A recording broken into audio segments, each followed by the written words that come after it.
Happy Casual Wine Geek Wednesday. Hello. Oh, can I pour for you this delightful bubble for the holidays, please. my friend? Merry Christmas to me. That's the name of the episode. Happy because Wednesday. You deserve it. You're listening to the Casual Wine Geeks. I'm Amanda. And I'm Brandon.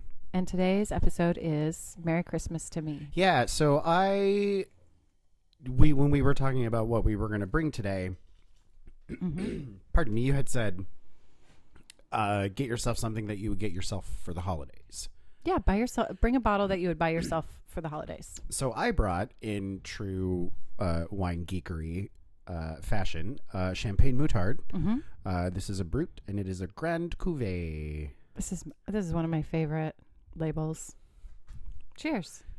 Oh, hold please. There's wires and a bowl of crackers and... Oh, this smells so good. Smells so good. And you were a dear and asked if we could use the burgundy glasses. I like drinking bubbles out of a burgundy glass because you can really stick your nose in it, and it just changes. It changes how it the smells, experience, yeah. Which is something that one of our delightful listeners up in the Beeham, excuse me, one Miss Alyssa King, had asked if we could someday talk about how the size of the glass changes what you're smelling and how you experience the wine. Oh. So we can do that one day. We can do an entire glass day. Oh, yeah, for sure. We'll have There's the a same reason wine. that glasses are the shapes that they are. We'll do a glass day because I have a lot of really fun glassware. We'll do the same wine in all the different glasses. Yeah, and we'll take photos and we'll rate the things and yeah. Ooh, let's do that. That sounds great. Glass day. I'm writing it down. Anyway, so thanks for the interesting question, and we're going to do a little we'll do a show on experiment and have a conversation about glassware. Maybe it's all bunk science. I don't think it is bunk science. I think there's a lot of truth and backbone to it, but you know.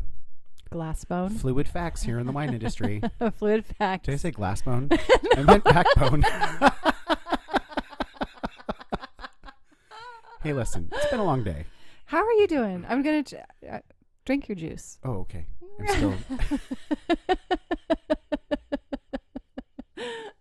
I'm good, if not just a little frazzled. The holidays in the wine industry are always a little... It's a little, hectic. It's a lot of Tetris. You have to rearrange to make sure you meet everybody's needs and make sure that all of your people are supported and taken care of. And it's a lot. It is a lot. You're right. It is like a Tetris. And I think that's why this episode particular, I was excited to do because, you know, you go to a lot of parties, you do a lot of things, but what would you buy yourself? What would you do for yourself over the holiday season? And so this is Merry Christmas to me. Yeah, I like something that maybe, like normally when I buy sparkling wine, I usually get something inexpensive. I don't spend a lot on myself in terms of that in wine, so I got something a little bit more. 36. Oh yeah. It was on sale, so it was like 28. That's not bad. It's still almost $18 more than I would normally spend. Yeah, but I think that that's important too, though. You know, it's like you can't always. Yeah. Well, and I also wanted to get something that I can really take my time and enjoy. I enjoy champagne like this because it really is very complex and really does change. And so it's something like this is fun, and in a larger glass as well like this, you really can get what that wine is all about. I like leaving it out and letting it warm up over a little bit of time because it changes. And there's some champagnes that you have to serve cold that are better if you serve cold, right? But I really like to see the evolution of a champagne or a sparkling wine as it warms up. Just anyway. Yeah. Off topic. Not off topic. Totally topic. Totally topic. I just wanted something that I could really sit and appreciate and sip on, which is when I get something nice and when I spend on myself for wine to enjoy. I like something that's complex and something that can like really hang out in a glass for a long time. You don't want to drink it all right away because there's so many fun layers and bits and pieces to it. Yeah. This is one of my favorite labels, and some of the best champagne coming out of France, I think. Yeah, it's tasty stuff. Mm-hmm. What did you bring us? And affordable stuff. Well, I brought a few things today, and we can get to them. But I really I'm trying to set my intention for things. Like be positive, and Right. it's the holidays can be a little bit rough for a lot of people. And one of the things that I have found that helps me is I don't buy presents. I donate to charities.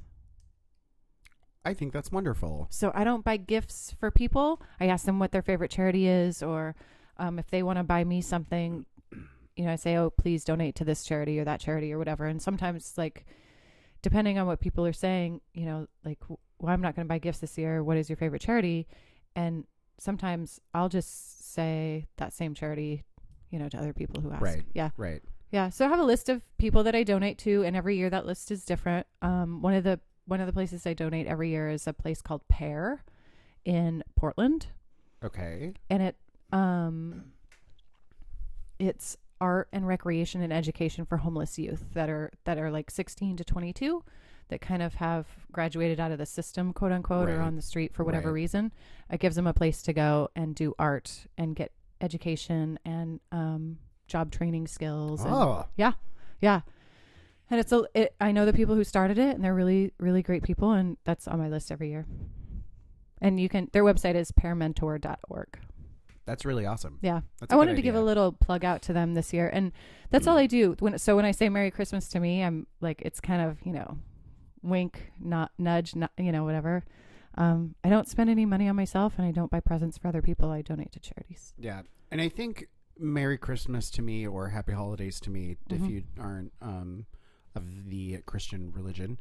Right. Happy Festivus to me. I think it's at this time of year, people spend so much time worrying about other people that I think you forget to really take a moment to yourself. Yeah. So this is a great time of year to get a glass of wine. Yep. Take a bath. Yep. Get some really nice Epsom salts. Yep. Get some. Yeah. And it's proven. Get a book. It's scientifically proven that you are happier when you take care of yourself, Yeah. and when you give to charity. Mm-hmm. So, yeah. Merry Christmas, Happy Festivus, Happy Holidays, Happy Kwanzaa. There's 26 different holidays over the next 15 days or something. Yeah, it's all 7 of the major religions of the world have something like 20 holidays. Yeah. So it's just kind of like, this is our reminder. And my holiday is not more important than anybody else's. Right. But this is our episode of hey, take a minute to yourself, open up a great bottle of champagne. In this case, that is a delicious bottle of champagne. Mm-hmm. Yeah. When in doubt, reach for bubbles. I was driving around today thinking about what I was going to bring, and it's like, oh, sparkly deliciousness. Oh yeah. Oh, it's so good. Because, God damn it, I'm worth it.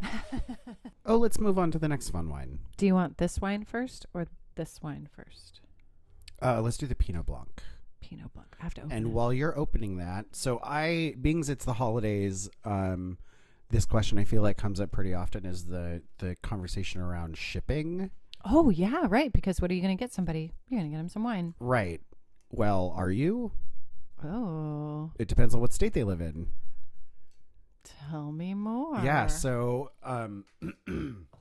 excuse me, Wine Spectator actually just updated this really awesome article they did a couple years ago about state by state shipping and what all of the different things mean when it means direct or excuse me, limited winery direct, and what does that mean, and well, if your state can do it and that state can do it and you're both in the same category, then you're fine. But because State A has different rules than State B, State A can't ship to State B because State B doesn't accept stuff from State F. Really? Yeah, it's so crazy. Wow. And it all stems from prohibition. So these are all leftover rules from when prohibition was ended, and people then were like, well, what the fuck are we going to do now? And we talked about prohibition on episode number 13, just for a little bit. Yes. wine bricks and all that. Don't drink your juice. Don't do it. Well, you can't. Well, you could. Yeah. We talked about that. Yeah, that's episode 13. Episode 13. How interesting. Yeah, so we'll get to all that, but what is this delightful? Oh, this is a Pinot Blanc. And this is one of the fancy grapes from Alsace. one of the fancy grapes from Alsace, yeah. And this is Winderley. Winderlea. Great people over there. Lovely, lovely little tasting room. I had such a great time. And they have the 5th oldest vineyard in the Oregon Willamette Valley. What? Yeah, and they are actually producing wine from that vineyard, and they're only going to produce it for a couple more years. I can't speak high enough about the experience that I had there in the tasting room. It was I learned a lot, and I have some tech stuff information for you on Winderley. Would you like to hear about the wine that you're drinking? Yes, please. Lay it on me. Sorry, we're both a little coffee today. We're like a little scratch up the throat. It's this terrible weather we've been having. Let's see. The 2015 Pinot Blanc is our second release from our newest estate vineyard in the McMinnville AVA. The wine is aged and fermented in 3 different vessels: neutral oak, stainless steel, and a traditional clay amphora. We saw one of those in Italy. Yeah, but how many people use them in their winemaking process? They do. Winderley. I found that to be super fascinating. Interesting. Well, I suppose it's not that much different than places who use concrete tanks. Yeah. Right, you're still utilizing stone. Mm-hmm. Most people don't do it in clay in this yeah. Anyway, case. It gives a little bit about what you're supposed to be tasting. It's from the Meredith Mitchell Vineyard. It gives you a harvest date, which was 9/29/15 is when they went out and picked the grapes. So it's 2 years. It was released in May of 2016. It's delicious. Is it? It's really good. And you're not a huge Pinot Gris, Pinot Blanc fan, right? Oh. I need to be better about drinking the things I say that I don't like and giving it more than 1 or 2 chances. I just think they're kind of boring. Pinot Gris. Oh, really? Yeah. Interesting. But this is real tasty. I like Pinot Blanc. This Pinot Blanc I feel like has a little bit more acid. The color, I'll get close to my microphone. The color on these are so interestingly different. I'll try to get a picture. What was the first wine? The Moutard. What were the grapes on that? Harmonious blend of Pinot Noir from the Côte de Bar, a fine, rich, developed news with aromas of butter, almonds, brioches. Brioches. Is that the plural of brioche? Isn't it just all brioche? I thought so, but I don't speak French, so what the fuck do I know? Yeah. I don't either. A lively and supple mouth, mineral, fruity, wine flavored, lingering, and fresh at the end. Which I would agree with all of those things. This is tasty nom noms. All right, so Prohibition. It's ended. It's done. Oh yeah, we've moved on. We're back in business, baby. Wine is flowing again. So Prohibition gets repealed, and all of the states start coming up with their own laws and how they want to handle alcohol, which mostly resulted in a really terrible amount of restrictions, especially regarding things like shipping wine and even bringing your own wine, BYOB laws. Right. Because they went from nothing to we're going to be really strict about all the things. Right. And so while it was legal in a lot of states for licensed wineries to ship wine across state lines, it's the same for retailers, less so, just in amount of the numbers of them. But it's illegal in every state for a consumer to personally ship wine anywhere. It is against the law for you to take a bottle out of your cellar and ship it. It is. It is against the law. Really? Mm-hmm. You must use a third party. In Washington State. In every state. That is a federal law. So do not send wine in the mail for Christmas gifts or Kwanzaa gifts or Don't do whatever. It's against the law. I have to use a third party shipping. Yeah, you either go to a winery and say, I would like to send a case to, or call a winery. You could call a winery. Yep, for sure. Yeah. Well, no. Why? There are some states that say you have to do it in person. Oh, I was going to say they don't know if you're 21, but that could be not true either, because if you're a club member of that winery, then they know you're 21 because you've tasted there. I don't think the government cares. If you're 21? No. I'm saying I don't think the government cares if you're a wine club member. No, but like, how could you call in an order? Because they wouldn't be able to verify your age unless they had already verified your age. Never mind. Well, can you call in an order? Like if I were to call Winderly and I said, hey, I've purchased wine at your location before. Can I ship it? Will you ship direct to a customer that I pay for? They'll do that, right? Yes. Okay. Potentially. It depends on the state. Or if they've purchased the shipping license to ship to that state. Because there's some states that you can only ship there if you buy a license to ship to those states. And so you have to apply as a winery, you have to apply to different states. Some of them, not all of them. Some states you can't just ship to, period. The end. End of story. End. Really? Yep. Thanks, Utah. Thanks for fucking it up for the rest of us. I'm not kidding. Utah fucked it up for everyone? Really? Heavy eye roll. Insert eye roll here. And we'll talk about that in a little bit when we get, there's some interesting state by state things I was talking about. Like, well, if Idaho and California can do it, that means we can too, because they're in this section of their laws are really similar. Interesting. It's so, shipping is so weird. It's so the moral of the story is always check what you can or cannot do. Absolutely. And so Wine Spectator, they're where I got most of the information off this article, as well as Wine Folly. Thanks, guys. Your research is always spot on. You have great people working for you. The Wine Spectator article, like I said, was just recently updated, so there must have been laws in states that changed. I didn't see which ones they were, but they have an interactive map on the bottom of the article, and then everything state by state broken down by what they can and can't do. That's so I really highly brilliant. recommend it, and so we'll put all this information up because I've got the maps. Oh yeah, and stuff. So we'll put all that up on the Patreon for folk. Oh yeah, Patreon. I forgot about Patreon. Oh yeah, we have a new interjection. Patreon. Yeah, sorry, interjection. Time we out. have a new Patreon supporter. Thank you. Her name is Jen Pickett. Thanks, Jen. Thanks, Jen. You're awesome. I think we have Thanks for all the support. You all are amazing.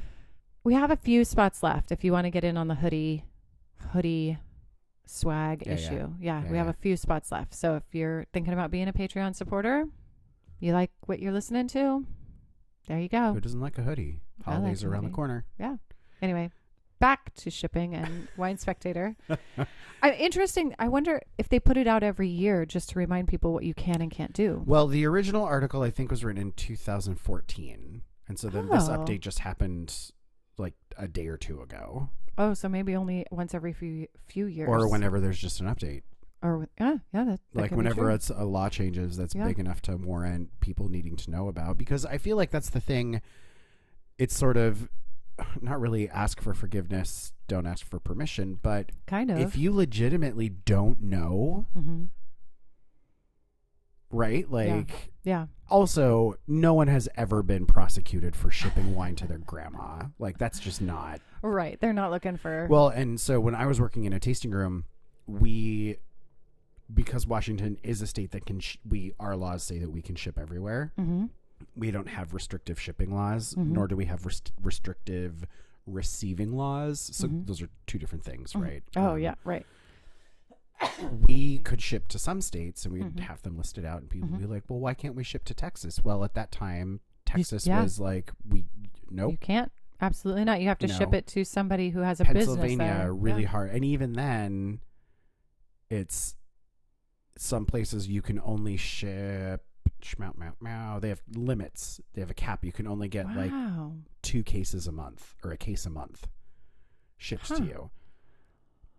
Yeah, it's so super amazing. It's super crazy. But so we would have to, people would get mad at us and say, well, why can't you ship to my state? And I'm like, well, a lot of the states we can ship to, we have to buy a different license for each state. So that gets really expensive for us.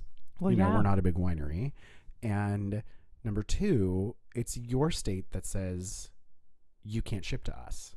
It's not our fault. You need to talk to your representatives. You need to talk to your congressmen and women, congressfolk, congresspersons, congress peoples, brioches.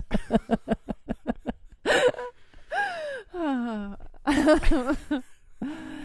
trying to be better about pronouns. Brioches. Brioches. That's the new catch-all. All y'all over there, y'all brioches. Y'all brioches. I like baked goods. Don't judge me. Oh, God. Okay. Anyway. So we would have to remind people, your state is the one that has the law in the books that says that we can't ship to you. So it's, well, what are you talking about? Like, so many people don't know that it's such a state-by-state issue. Yeah, it is a state-by-state issue. Absolutely. You know, Yeah. and a lot of these laws were put in place because... At this point, though, and I get why some of these shipping laws were put into place, but at this point, with information at your fingertips on the internet, it's so much easier to just call into the place that you want wine to go and just order it from them, right? Well, rather than having to pay shipping and the laws and the this and the that, you know, it's like, if I'm going to send wine to Colorado, I'm going to find a nice wine shop with somebody that I know or recommends that, you know. Well, let me tell you what the laws in Colorado are, because I've got this handy dandy list of all the states broken out by group. Can I call them and order wine to be delivered to somebody else? Winery direct shipping is permitted. Okay. So if you're getting wine shipped Mm-hmm. from a winery, oh, we went to whatever winery. I'm trying to think of some Panda wine. Is that a thing? No. Is it good? I don't know.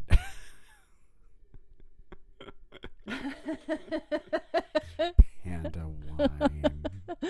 Panda wine. You're funny. Okay, so we're at Curlew. Yeah. And down the road. Hey, Ryan Crane at Curlew, I want to ship a case of your delicious Lake Helene Syrah Mm-hmm. to my friends in Colorado for the holidays. Will they do it? They'll do it. Well, they can. If they want to. If they want to, and they have, you know, the correct licensing and all that. So they can ship direct to someone. They have retailer shipping prohibited. So they won't sell it to a retail shop. Right. Oh, interesting. Yeah. So, I mean, it's really interesting to sit and go through all of these states and really look at, you know, Delaware, direct shipping is prohibited with on-site exception. Delaware residents may visit an out-of-state winery and bring or ship wine back to their homes, but shipping by common carriers, FedEx, UPS is prohibited. What? Yeah. And funny story, USPS, the United States Postal Service, will not ship alcohol ever, period, the end. So you have to use FedEx or UPS. Or DHL? Well, I guess that's the only thing you can use in Delaware, because you can't use FedEx or UPS. Or the U.S. Postal Service. Or the U.S. Postal Service. So what, I mean, is that the only other major shipping? Yeah, I think so. DHL is really popular in other countries besides the U.S., but they do ship in the U.S. I think they use like third-party carriers to deliver. Or let's talk about Arkansas, where direct shipping is prohibited with on-site exception. Consumers must visit the winery in person. This is one of those instances you can't call in. Oh, so you have to be You have to go in person. The law says you have to go in person to have wine shipped to their home, up to 1 case per calendar quarter. So 4 cases a year, basically. Yeah. That's it. Retailer shipping is prohibited. What? Right. So then it just gets like Idaho winery direct shipping is permitted up to 24 cases a year. All right. Or Hawaii winery direct shipping is permitted up to 6 cases a year. That's it? That's it. Oh. You know, or Louisiana, where it's limited winery direct shipping is permitted, which means that wineries may ship wine that are not carried by a Louisiana distributor. So then it's distributor based. That's so great. Is there, so on this that you looked up today, because this is super fascinating, I'm absolutely enthralled. Yeah, I flagged this article and I've read it a couple times over the last couple of days, and I'm just like, this is so a thing that I feel like comes up a lot in conversation in terms of wine. And a lot of places, even if they do ship wine, they'll only do it twice a year because of their laws. Temperatures. Oh, yeah, that's right. In the spring and in the fall, because it can't be too hot and it can't be too cold. Can't be too hot, can't be too cold. Yeah, and the shipping companies can't, they don't guarantee that your box sits in hot or cold, right. Temperature controlled environment. Right. Yeah. Super interesting. I know. Wow. Mind blowing. It's really fascinating to Does it go do some into, research. Sorry, I didn't mean to interrupt, but did it go into international law? Mm-mm. No. But I know, like, when we've gone up to Canada, you're only allowed to bring, I think it's 2 bottles back. That's it. Mm-hmm. I think that's the same when we went to France and Italy over the summer. You can only bring 2 bottles per person back. Yeah. And so... Which I'm not saying we broke that law at all, but what are you talking about? Great wine that showed up at my house not far after myself. Well, in a box. That's what I mean. Not in a bag. Not in a bag. Did you know that Alaska Airlines will actually ship a case of wine for you for free on the airplane when you go, if you from Oregon anywhere else in the... they'll do it in Walla Walla too. Oh, if you fly Alaska Airlines to Walla Walla, you can ship a case back home for free. Shout out to Alaska. You can check a case for free. And I haven't heard of anybody getting broken bottles, but maybe. We should do that. We should do that. Research. Good on Alaska. Let's really do that. Let's really take a weekend and just pop over to Walla Walla or down to Oregon. Oh, that'll be fun. And see what the process is like to get a case shipped home. Yeah. Or checked or whatever. Or Northern California to support the fire, like the wineries that survive the fire. Will Alaska do it in California? Mm-hmm. Yeah. They fly right into California. But do they have the same, you can check a case for free to come home? Because that's their big shtick for Walla Walla. Yeah, and that's for Oregon too. I'll check. And we'll fly somewhere. Research. That'll be super fun. Right? I'm already making a list of what the case that I want to bring home.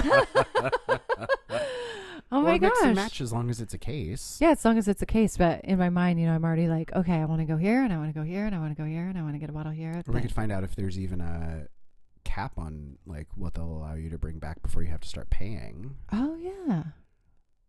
We should do a whole wine tour weekend. We fly in, we do it with a tour company. We could do a tour company day. Do an episode on tour companies. Oh, that could be fun. Wine tour companies. Yeah, I dig that. Okay. Right. Anyway, dialing it back. Rails. I mean, it's shipping and such. Well, I would assume that wine tour companies in different areas and different locations would have to know the laws on shipping wine, because I'm sure that they have people that come in and buy more than they're legally allowed to take home. Right. So then those wine tour companies that would be easy for them to be like, oh yeah, no problem, we'll ship it to you. Well, and we were looking at a couple wine storage places, and there was one that they were very clear in saying, if you ever have wine shipped, you can ship it direct to us and we'll sign for it because you're a client. Oh, right. So it acts as your receiver or importer. Could you actually ship? Could you import to them? Oh, I don't know. I didn't ask about importing. I knew it was just domestic. Oh my gosh, it'd be worth it to be, if you did wine storage, to have your import license. Right. Oh my God. Yeah. That'd be so worth it. Yeah. That's $1 million business idea. We're totally corking that. No one steal that idea. Don't steal it. It's ours. It's ours. I'm fixing my mic. Okay. Yeah. So a lot of the state by state stuff really kind of popped up because it was the lawmakers who decided who could and could not ship and receive wine based on what they considered to be the best interests for their state. Mm-hmm. So it ended up going up to the Supreme Court. Really? It went to the Supreme Court. And the winery and retailer direct-to-consumer wine shipping landscape, it was all a lot of sentence, has really changed a lot in the decades since its landmark Granholm decision, which ruled, ruled that it was unconstitutional for a state to discriminate between in-state and out-of-state wineries when it comes to who may sell and ship wine directly to a consumer. Wow. You just blew my mind. Yeah. Mind blown. So earlier I'd mentioned like, oh, if state A can do a thing, and then that means state B can do a thing. Okay, so reciprocal states are those that only permit consumers to receive wine orders from retailers located in other states whose consumers are permitted to order wine from its retailers. Right, so it ends reciprocality laws. It ends up being this really interesting cyclical law situation. Like, oh, well, we'll do it with you if you'll do it with us, sort of situation. Right. And then you kind of, it feels like a little bit of a hard market to break into then, because, well, what if our state doesn't have a law with one of those states? Then that means we can't go there. Right. So it gets a little who can and can't do the thing. Right. It gets a little confusing. And I'm really glad that they broke it down state by state, because you can really see a lot of the details that are different when it comes to us, to them, to California, to Oregon, to Idaho, to Nevada, to Texas. Right. It's very, to Wisconsin. It's very varied in the amounts you can and who can't, and because he can and they can and we can and they can't. And it's very, I don't know. Sometimes I feel like states' right stuff just gets to be a little bit much. Yeah. Like, come on.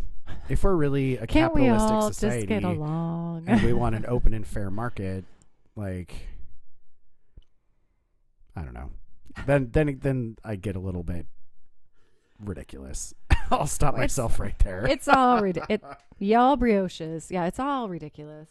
One of the other fun things I found out is that if you live in New Jersey, large wineries, which they consider produce over 250,000 gallons. That's a lot. Cannot ship you wine. What? You get no Gallo. No Carlo Rossi for you, ma'am. Really? Yep.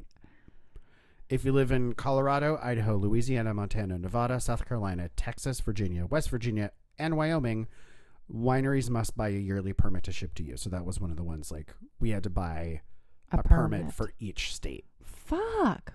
And I'm so glad we live on the West Coast. If no one's buying your wine and it's not cost effective. Yeah, that's true. And that was one of the reasons that we were like, no one in Missouri buys wine from us. We're not going to spend the money to get a license for a place that there's no need. Right. No one's asking for it. That's so interesting. So if you live in California, Oregon, Washington, Alaska, or Maryland, shout out to our kids in Baltimore. Hi. You can pretty much get whatever you want as long as they can get it to you. So if you find someone in Virginia that ships and you really want wine from Virginia, you can get it. So we could get Virginian wine. We'd have to get it shipped to us, but yeah, we'd have to pay shipping, which gets exorbitant. It's really? It can get really expensive. Huh. It can get pretty pricey because it's based on weight, right? Oh, yeah, that's true. Guess what's heavy? Wine bottles full of wine. Champagne is especially heavy. And delicate. Not unlike myself. Just kidding. Not today. Can I pour you some of the next wine that we have? I want to get a picture of that. Glass. Hold on a second. I'm going to leave this part in. I want a picture. So I don't know anything about this wine, but I'll tell you what I know. And then I'll tell you what I know. Because in the 5 minutes before we started recording, I did research at the last minute. Yeah, because just like college. I didn't know what to pick for my second bottle, so I had you help me. Yeah. Yeah, and you do a great job helping me pick wine. You got to read your audience. So here's how I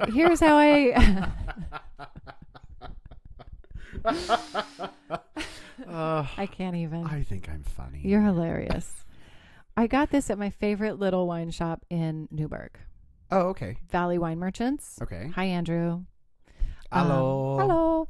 And every time I'm in the Valley, I stop by and I say, okay, Andrew, I'm buying a case of wine. And we walk through the store and he points out all of like the 12 favorite of his wines at that time. And I buy a case of wine from him. So this is. So it's a mixed bag. It's a mixed bag. Yep. 12 bottles. We walk through the whole store. Are they all different or do you get 2 of this, nope, 1 of that? They're all 3 different. Of this? Huh. Yeah. And we walk through the whole store and we start with champagne, then we go to whites, then we go to rosés, then we go to reds. And sometimes I buy all reds, sometimes I buy all champagne, right? But whatever 12 bottles he thinks are the most interesting or the newest thing that he's gotten in or whatever. It's really a fun experience to go and like walk through the store with Andrew. How long does that take you? Like, how much time do you spend picking out this case of wine? 20 minutes, half an hour, maybe. Okay, so it's pretty quick. Yeah, like I'm in and out. I come in, I'm like, hey, Andrew. And, you know, I talk to, like, I've been in there a few times and purchased a few things. And we catch up for 5 or 10 minutes. And then for the next 15 or 20 minutes, we walk through a store. We talk about different, like, what are you looking for? Like the whole question, the gamut of questions.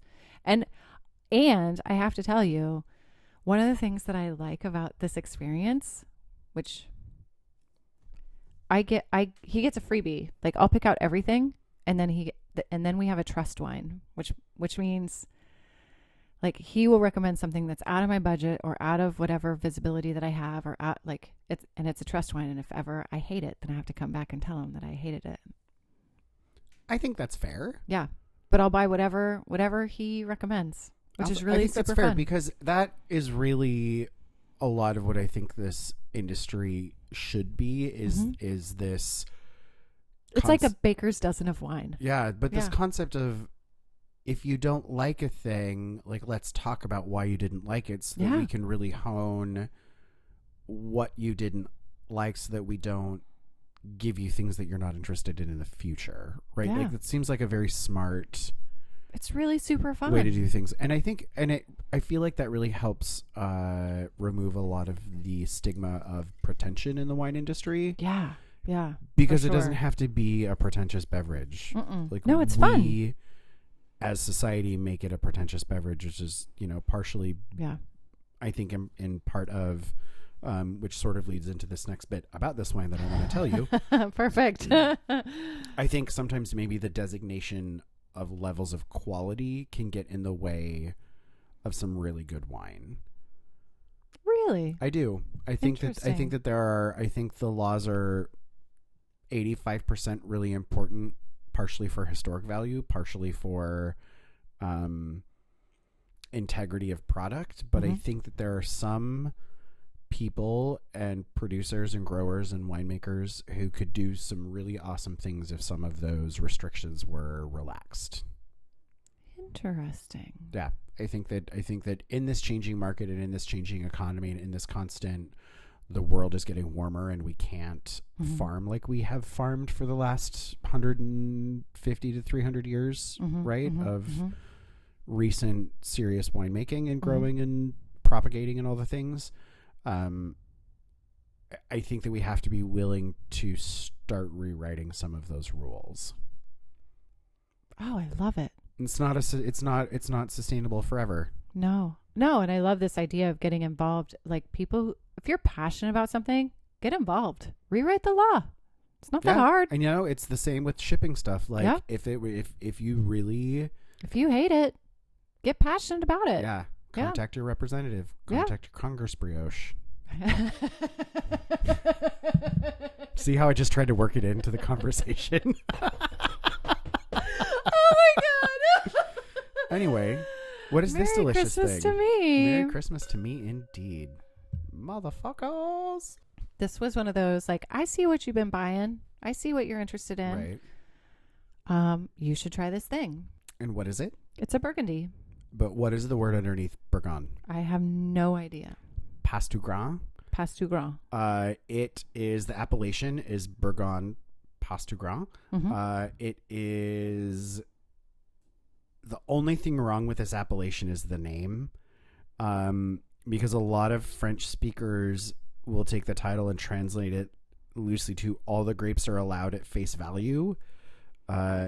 Like they'll just take whatever to throw into this wine. That's the AOC. They'll make it from, that's the name of the AOC. Yeah, that's the name of the AOC. And they'll think that it is just a blend of leftovers, which is actually not the case.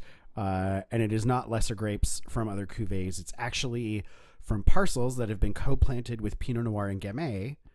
So for this guy, the proportion is 50% of each. The so harvest it's 50-50 for Gamay, Pinot Noir. Yep. Interesting. Yep. And we talked about... And they vinify together. They share a tank. They're not blended. Well, this is the perfect wine because we talked about Beaujolais last week. Yeah. And that's from Gamay. And we Yeah. talked about how they're kicking Gamay out, and they're So you get the freshness of the Pinot Noir Yeah. and the really food-friendly aspects from the Gamay. uh-huh. I think it's delicious. Didn't we talk last week about Gamay being kicked out of Burgundy? It was kicked out of Burgundy, so this is a special AOC. Oh, that's not in Burgundy and not in Beaujolais. It's still in Burgundy, but It's like an exception. let's see. He gets his grapes from. They can grow Gamay in this one. Yeah. So he gets his grapes from close to. Oh, I hate it when it's like use two fingers to expand the map and then nothing works. I don't. It's in Burgundy. I can't. The map stopped working. I can't be. This held is responsible. delicious. It's like my 2 favorite grapes ever combined into an amazing. This is a.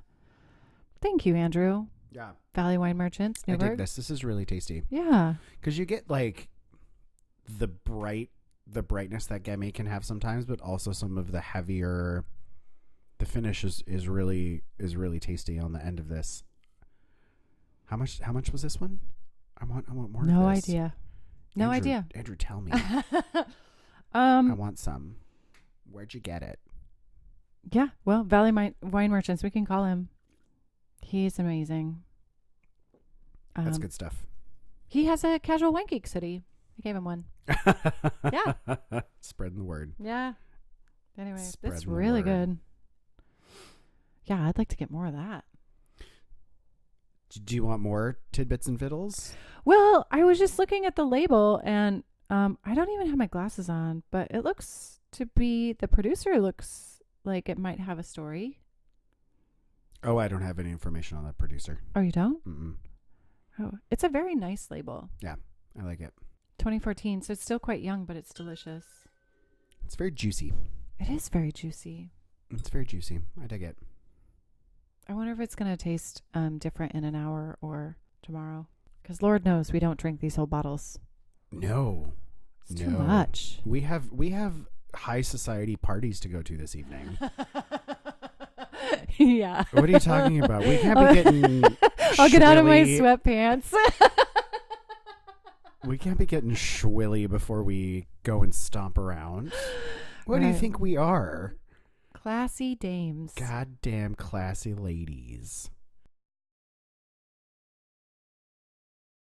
Okay, Tell Sorry. I'm trying to say this and Train not sound like a total dick. So Utah ruining it for the rest of us. Oh, yeah. Oh, we're going back to the shipping laws. Right, I have some more vittles and tidbits. That's good because we have a 4th bottle I'm going to open. Yeah, which I'm real interested in about. Since carrying wine, so this is from the Wine Folly bit. So since carrying wine in Utah is a felony. I'm sorry. Say again? Mm-hmm. Wine traveling through the state on the I-80 from California to New York must pass through securely bonded shipments, which means that the freight is specially sealed in a certain way, and that most people who ship won't mess with it because it's so much red tape, and it just gets super expensive to get wine across the country because of that. So they'll have to pay drivers extra to go out of their way to drive around Utah to get to the East Coast. What? Because Utah has these really ridiculous, if you're going to bring wine across the state and ship it, it has to be sealed in a special fancy way. Hands on hips, dig the heels in the ground. Stomp your feet. Stomp your foot because, states' rights. Yeah, that. Give me my juice. Felony fucking... A felony? Yeah. How could it be a felony? I mean, now if it's granted, this legal? bit was written in 2014, so that might be one of the ones that have changed. But yeah, so that's a fun fact. What's a state you wanna know some shipping stuff about? What's a state that you're like, I want to have wine from. or you just... How about New York? Because our New York episode, we had a nice Riesling, and it would be interesting to compare Rieslings, New York and Washington State. Winery direct shipping is permitted Okay, up to 36 cases a year. Oh, that's actually kind of high. that is really high. Retailer shipping is prohibited. So from a retailer, you couldn't order something to be shipped here. You'd have to go winery direct. I think that's what it sounds like. if that winery has the license to ship to Washington. Oh, they have to have a license. I'm guessing. Interesting. I'm guessing. And we can get stuff from Virginia. And where would another place be? Like Arizona. Could we get stuff from the Southwest? Winery direct shipping is permitted up to 2 cases a month from Virginia. Retailer shipping is permitted. Oh, interesting. Oh, perfect. We could get it from anywhere then. And what was the place you just asked me about? Arizona. Oh, Because I we did feel a whole like Southwest. Arizona is one of the terrible places. Oh, maybe that's why we couldn't find any great wines from Oh, no. the Winery Southwest. direct shipping is permitted. Retailer shipping is prohibited. Huh. Oh, it was Alabama is the one that's got. Oh, Alabama. Alabama. Oh, because here's why. Because consumers may order wines from out-of-state wineries, but must obtain permission from the state liquor authority and have the wine sent to an ABC store for pickup and payment of taxes.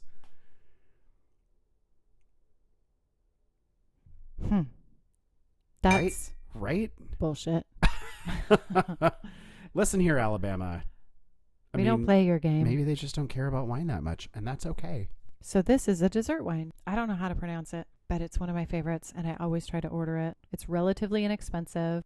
It's 17.5% alcohol. It is, I think that it's just a split that we opened, like a half bottle, and it was $17. I love it. This is my Merry Christmas to me. I mean, everything is a Merry Christmas to me at this season, but this is something that I don't get to open that often, that I think everybody should try.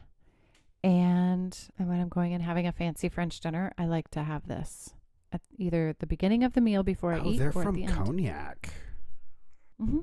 Yeah, I think it's so good. I'm doing a little quick, little researchy situation. Yeah, I don't know anything about them, so I'm glad. I also love your dessert wine glasses. They make me so happy. Really? Oh, I'll have to post a picture. So it's technically not a wine, but a sweet aperitif from the Cognac region. It is made by blending unfermented grape juice with cognac to achieve a blend that approximates a fortified wine in alcoholic strength and sweetness.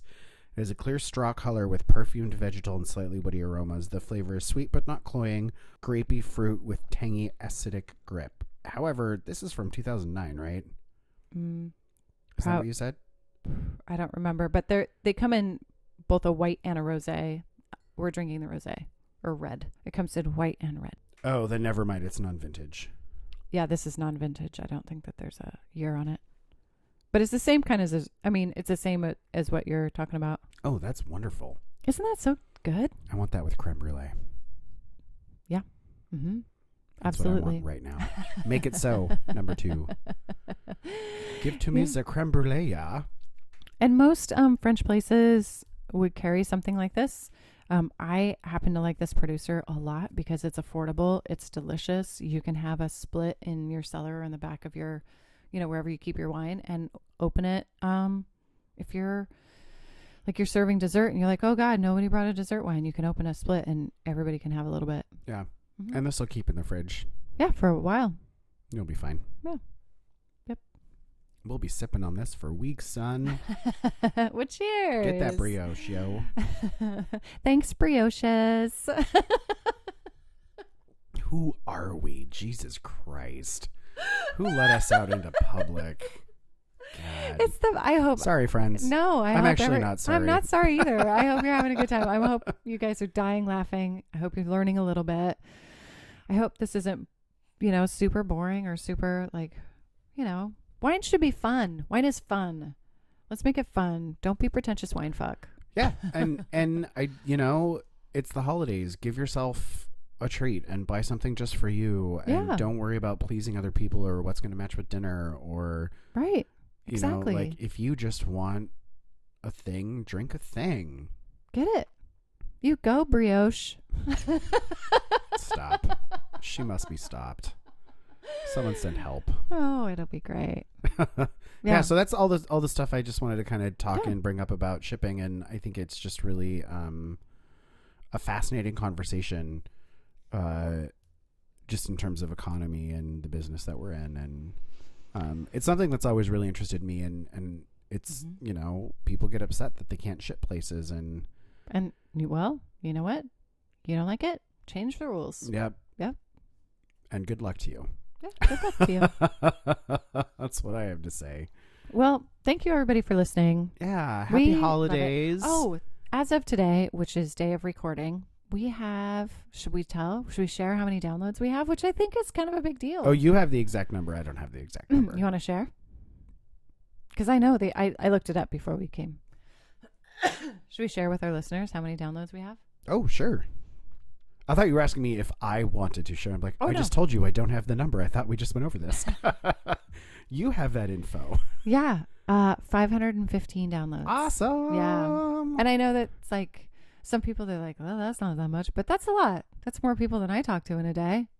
Well, I mean, granted, it is over a few episodes, but fair enough. Yeah. That's super cool. yeah. And That's we super have cool. Patreon people. Thank you so much for supporting this little humble wine adventure. Faux show. Thanks for coming along. Yeah. And And? always take 2 bottles. Always take 2 bottles. Wine is fun. Thank you for listening. Cheers. Happy holidays. Happy holidays. Bye-bye. Ciao.